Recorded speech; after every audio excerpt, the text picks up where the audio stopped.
Hi, Chris Saunders here again with the Nova Premium Acrylic Paints as got sent from Trimcraft.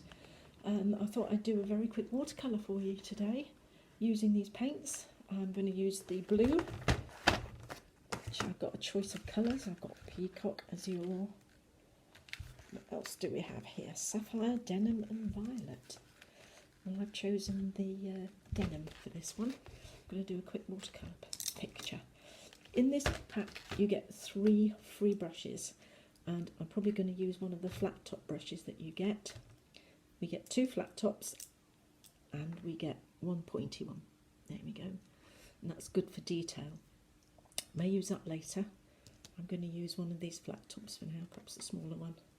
I've got a jar of water with me here, and I put a piece of paint on my Trimcraft mat, my Dovecraft mat already. And what I'm going to do with my watercolour paper, this is crucial you use this paper, it's thick, it soaks the water up really well, which is what you need for this. The also thing I'm going to use is just a quick embossing tool, and I'll show you what to do with that in a moment. So first thing I'm going to do, I'm going to put water all at the top of my paper. So I'm just going to about 2/3 of the way down, because you never cut a picture in half when you're painting. You always, if you change it and pop it into thirds, the rule of thirds, it looks better on the eye, more pleasing to the eye. And I've slightly tinted this water with pink, so you can probably see where just about it starts there upwards. So what I'm going to do now is water down my paint a lot. Now it's such a good pigment, this paint, that when I run it across the top, you'll see it start to come down the page. I'm just going to help it down a little bit more paint, a bit more water, add it to the top. There we go, pull it down as we go. It doesn't harm at all if you just add a bit more water. There. And it only goes down to where I've wet it on the paper. Oops.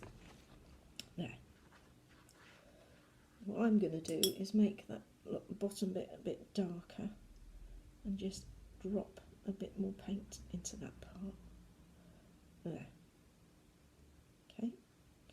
Now, while that's so wet, what I'm going to do is, with my little embossing tool, scrape into this. I have to do it downwards, but I'm just going to put a few lines, scrape a few lines in. I'll show you what that's doing. It's making that paint fall into all the places I'm scraping. So you can have little trees all along the edge.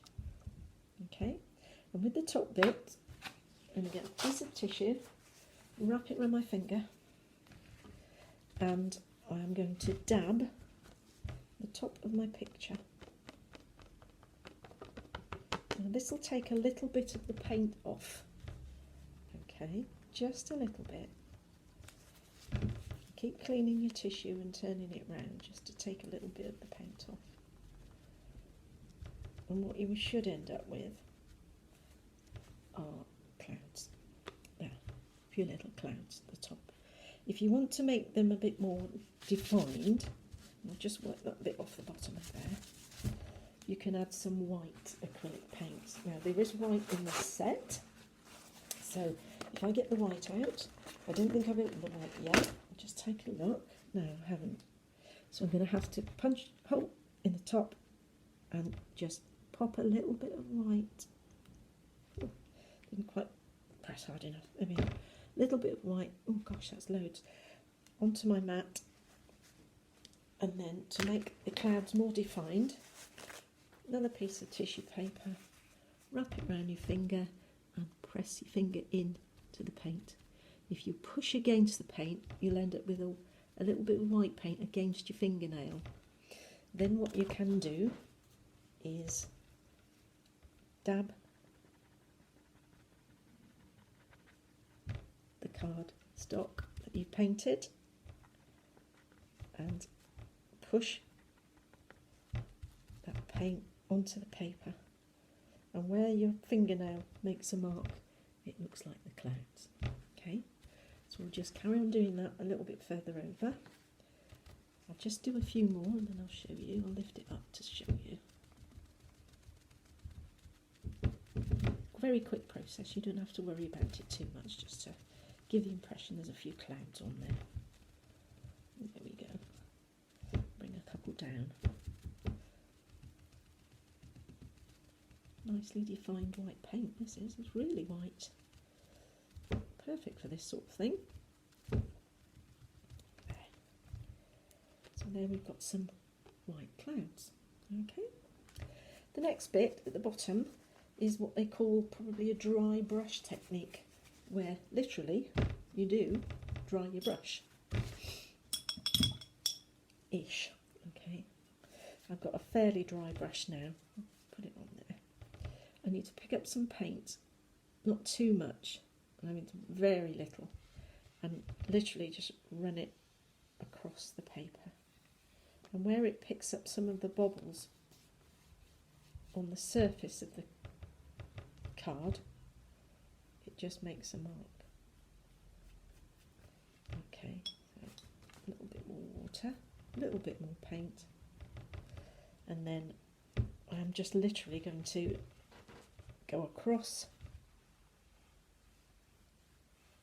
It's got a little bit more water on it. I'm not too worried, I'm just going to add a few bits, a little bit at the bottom, and literally just scrape it over. You can hear it's dry, it's touching the paper.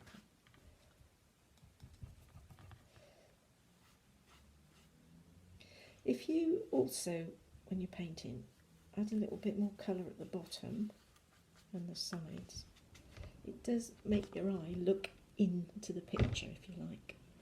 So that is a very quick watercolour. To make it more defined, you can add a line of dark just underneath there if you want to, just to give it a little bit more definition, just at the sides. And then you've got a very, very quick watercolour that you could frame or use on a card. It's up to you what you like to do with that. You could turn it over and start again, because this kind of paper doesn't soak the paint through. That bit there was off my mat, so you could have a few practices and you don't waste any paper. So there's a quick watercolour with the Nova acrylic markers, and I knew I'd do it. I always do it. I put too much paint on my mat. Look what's left. I've got enough there for at least 3 more pictures, I would say. So the pigment is so good in these paints that you don't have to worry about using them all up. If you do, I'd go and suggest you buy another set because they're really good.